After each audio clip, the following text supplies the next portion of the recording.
Ya ku al'ummar jihar Kaduna, abin takaici ne yadda cutar coronavirus ta shigo ƙasarmu Najeriya. A yau ina magana da ku ne domin in ƙara jaddada muku irin haɗari wannan annobar cewa gaskiya ne. Wannan cuta ta coronavirus ta yi wa ƙasashe da dama lahani sosai, har da ƙasashen da suka ci gaba. Ba hanyar da za mu yi domin magance wannan annoba shine sai ta hanyar ɗaukan matakan rigakafi domin daƙile yaɗuwar wannan cuta. Lura da irin halin da ƙasarmu take ciki, babu wani abin da za mu kare al'ummanmu illa mu ɗauki duk matakan da za mu ɗauka domin daƙile yaɗuwar cutar. Ranar Juma'a ni da mataimakiyata Dr. Hadiza Balarabe mun ɗauki awa biyu mun yi hira kai tsaye da al'umma, mun bayyana ma al'umma irin haɗarin wannan cutar. Mun bayar da shawarwari da za a bi domin kare kai da kamuwa daga wannan cuta, wanda suka hada da tsafta da wanke hannu da sabulu da kuma ƙauracewa tarurruka. Sannan kuma muka bayar da sanarwa hana tarurruka tare da ba shugabannin addinai shawarar a dakatar da duk wasu tarurruka na jama'a kamar yadda masana kiwon lafiya suka ba da shawara. Muna gode wa shugabannin addinan da suka ba mu goyon baya game da barin tarurruka.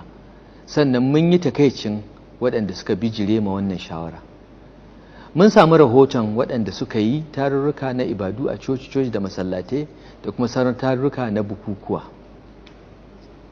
Wannan ya nuna irin waɗannan mutane har yanzu ba su san irin haɗarin da ke tattare da bala'in da wannan muke fuskanta ba. Duk da cewa har yanzu babu mutum ɗaya da ya kamu da wannan cuta ta coronavirus a jihar Kaduna, ba za mu yi ƙasa a gwiwa ba wurin kare rayukan al'ummarmu. Saboda haka za mu ɗauki duk matakin da ya dace domin hana yaɗuwar wannan cutar. Saboda haka gwamnatin jihar Kaduna ta canza matsaya. Daga matsaya ta bayar da shawarar zuwa sanya doka na hana duk wasu tarurruka a musamman a masallatai da coci-coci. An ba jami'an tsaron umarnin su tabbatar da an yi aiki da wannan dokar a faɗin jihar Kaduna gaba ɗaya. Sannan kuma su tabbatar duk wasu makarantu an kulle su, har da makarantu masu zaman kansu da islamiyya da na allo da kuma makarantun mission na kiristoci. Gwamnati a shirye take ta sanya dokar hana fita in har ita ce kaɗai hanyar da za a sa mutane su bi wannan doka, kuma mutane su fahimci irin haɗarin wannan cutar. Rigakafi ce kaɗai hanyar da za mu bi domin daƙile yaɗuwar wannan cuta, saboda ba mu da likitoci da magungunan da za mu iya magance wannan cutar in ta bi garuruwanmu da ƙauyukanmu. Gara mu ɗauki duk matakin da ya kamata na daƙile wannan cuta ta coronavirus da mu zo muna binne mutane da suka mutu. Muna kallon irin ƙasashen da suka yi sakaci ko suka ki ɗaukan matakai yadda suka zo suna da na sani. Saboda haka muna ƙara ba jama'a shawara su bar yawace-yawace, su zauna a gidajensu har sai ya zama dole. A soke duk wasu tafiye-tafiye har sai an ga bayan an magance wannan annobar. Saboda sai ana raye ake iya tafiye-tafiye. Don Allah ku kare rayukanku da na 'yan uwanku. A bisa wannan dalili ne muka bukaci a dakatar da jigilar fasinjoji daga Abuja zuwa Kaduna a jirgin ƙasa, saboda hana mutanen watakila sun kamu da wannan cuta su shigo mana jihar.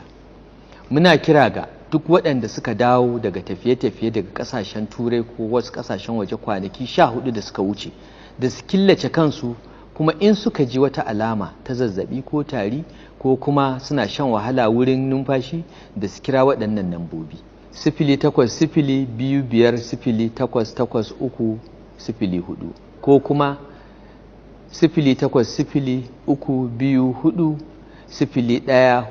0803240173. Bugu da ƙari, gwamnatin jihar Kaduna ta umarci duk ma'aikatan gwamnati daga matakin albashi na 12 zuwa ƙasa su zauna a gida na tsawon kwana 30. Wannan zai fara ne daga gobe Talata 24 ga watan Maris 2020. Amma ma'aikatan da suke aiki irin na jinya da tsaro da sauransu za su ci gaba da zuwa aiki. Muna roƙon kowa ya zauna a gida domin a taimaka a daƙile yaɗuwar wannan annoba. Kasancewar kasuwa wata matattara ce ta taruwan jama'a, ba a yadda wani ɗan kasuwa ya fito ba sai 'yan kasuwan da suke sayar da kayan abinci da magunguna kawai aka yadda su fito kasuwa. kuma jami'an tsaro da hukumar da ke kula da kasuwanni na jihar Kaduna za su tabbatar da an bi wannan dokar. Gwamnatin jihar Kaduna za ta sa ido ta tabbatar an bi waɗannan dokoki, in ba haka ba kuma za ta sa dokar ta ɓaci ta hana shiga da fita a jihar baki ɗaya.